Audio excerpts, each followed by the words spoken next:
The war in Gaza is raging again. Hamas fired rockets at Israel's territory, breaking the ceasefire. The renewed fighting puts the release of more hostages on hold. 140 are still held captive, and it's uncertain when or if negotiations for their release will restart. Chris Mitchell reports from Jerusalem. Early Friday morning, the IDF resumed bombing in Gaza City after it announced Hamas began firing rockets into southern Israel, breaking the 7-day ceasefire. During that week, more than 100 hostages were freed from Gaza. On Thursday, Hamas released 10 more Israeli hostages. Israel wanted to see all women and children set free. But as the fighting begins again, the negotiations are on hold, and the fate of the nearly 140 hostages still in captivity is uncertain. U.S. Secretary of State Antony Blinken left Friday morning after a day of meetings with Israeli and Palestinian leaders. Israeli Prime Minister Benjamin Netanyahu told Blinken Israel's goals for the war have not changed. I told him, this is the same Hamas. This is the same Hamas that carried out the terrible massacre on October 7th. The same Hamas that tries to murder us everywhere. I told him, we swore, and I swore, to eliminate Hamas. Nothing will stop us. We will continue this war until we achieve the 3 goals: to release all our abductees, to eliminate Hamas completely, and to ensure that Gaza will never again face such a threat. Blinken repeated the administration message that there should be less civilian deaths and displacement in operations in southern Gaza. And Israel's Channel 12 is reporting Blinken gave Israel weeks to finish the job of destroying Hamas. Today, the New York Times reports Israeli intelligence knew about Hamas's plan to attack southern Israel more than a year in advance, but did not believe the terror group had the capability or the will to carry it out. The intelligence document reportedly described the plan in detail, which Hamas carried out on October 7th. Meanwhile, Palestinians in the West Bank celebrated the release of more than 200 prisoners during the ceasefire.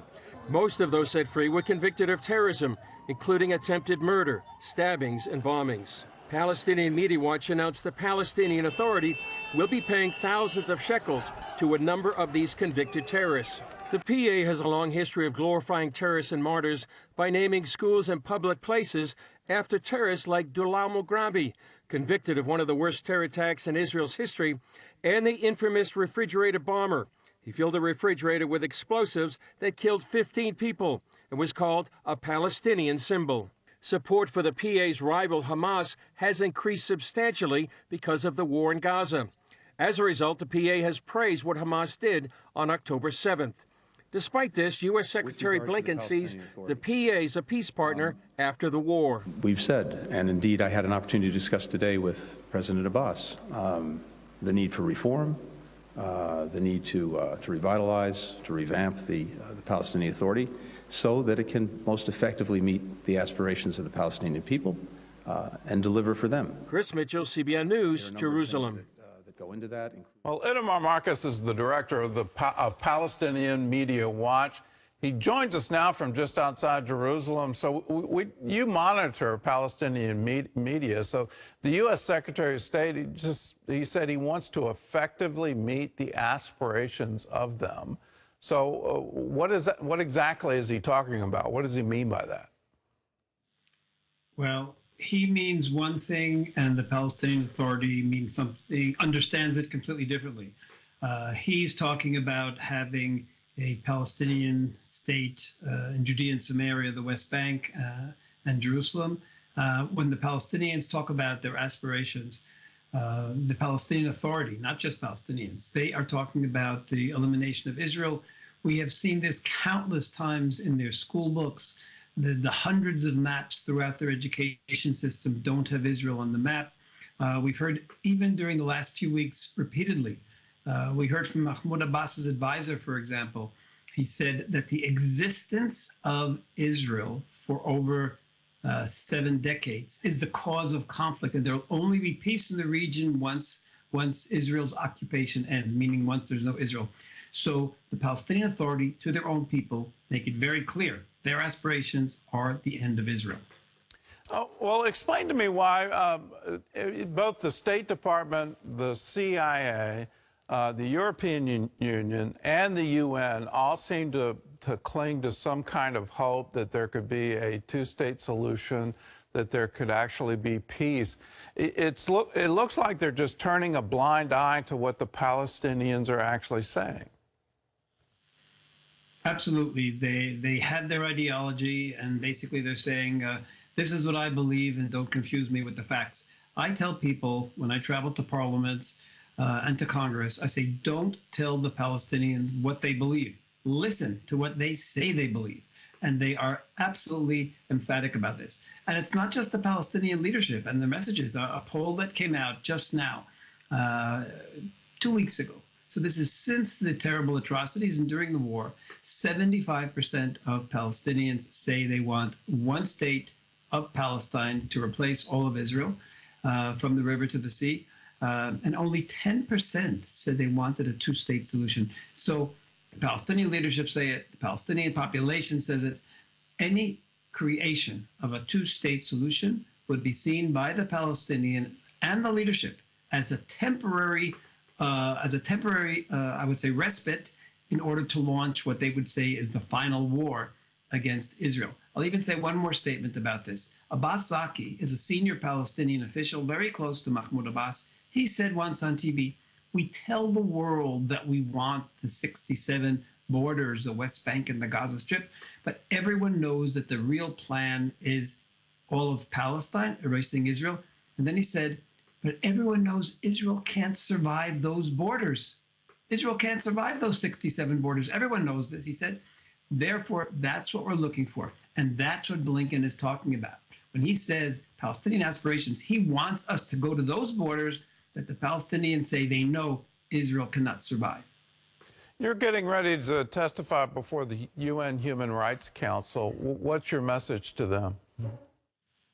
My message to them is that the problem is not just Hamas. The problem is the Palestinian Authority. In fact, I go even further.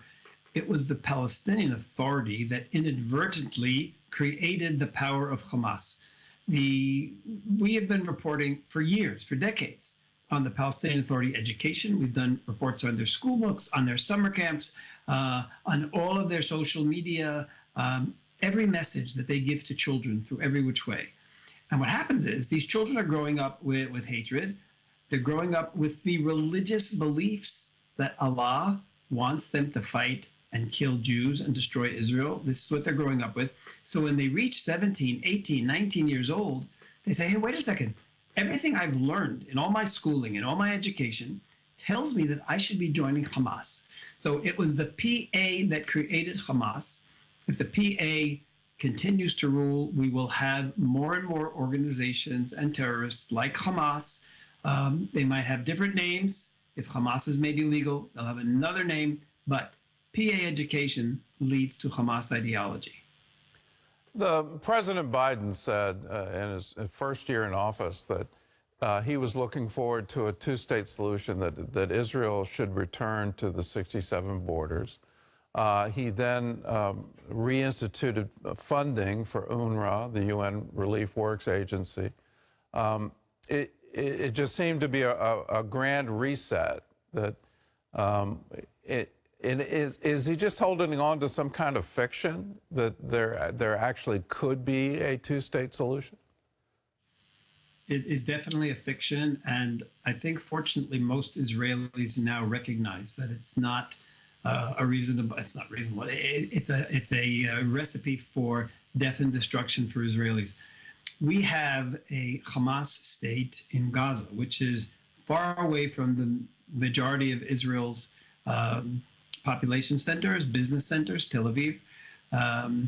And even so, we have now around 300,000 people who are refugees in Israel, had to leave their homes because of the 10,000 or so missiles that Hamas has fired. Most of them caused little damage. Well, now imagine a Hamas state in Judea and Samaria, West Bank. We're not talking about missiles going into mostly desert Negev. We're talking about missiles being launched from 7 kilometers away from Tel Aviv. And the majority of our population, we're talking about missiles being launched 3 kilometers or 2 kilometers away from Jerusalem. We're talking about missiles being launched 5 kilometers from the airport. So Israel would be under siege 24/7 if there were ever a Palestinian state. And don't anyone believe it will be a peaceful state. There is nothing to indicate it would be any different than the Hamas is in Gaza. Well, what do you think the solution is here? It just seems to be continuous frustration. And I like to point out to people, every time an Arab leader comes to peace with Israel, they're assassinated. Anwar Sadat assassinated for the Camp David Accords, going all the way back to 1948, where the King of Jordan was assassinated right outside Al-Aqsa. You look at this situation, is there any hope for peace? And if there is, what's the path to it? Well, we at Palestinian Media Watch have been working with Palestinians who do want peace. They're not in any position of power, but there are individuals who recognize that Israel is much, much friendlier to them and cares about their welfare much more than their own leadership does. When I say working with us, we've had translators who are Palestinians, and we even have had Palestinians meet together with me with members of different parliaments who've come from Europe. And they've told them exactly what life is like under the Palestinian Authority, and they would much rather have some kind of Israeli rule or Israeli partnership, because Israel cares about the Palestinian people much more than their own leadership does. So there are Palestinians. Now, there are Palestinians who also run their families, that are family leaders, community leaders, the mukhtars of the villages. These are the people who care about their people. The Palestinian Authority political leadership are corrupt, don't care anything about the Palestinian population. And essentially what I see having to happen is the entire Palestinian Authority leadership has to be replaced. Not just replaced. I mean, they've all committed crimes against Israel. They could all be literally in jail for inciting murder, every one of them. And they have to be replaced by a new parliament. Now, Israel can't do this. We need the United States. We need the Europeans. They have to come in. This is what I see the model in Gaza. There'll be no leadership in Gaza. I see the model in Gaza of the Israel having entire security control, and the United States and Europe together creating education, social structures, culture, sports, rebuilding it under completely different values without the PA being involved in the education. This will, and then that could be the model for Judea and Samaria as well. All right. Well, I'll pray that comes to pass. We need peace there, and we need it now. Itamar Marcus, thanks for all that you do. Thanks for monitoring all the Palestinian communications. And please continue to get this message of peace out to the world. Thank you for being with us.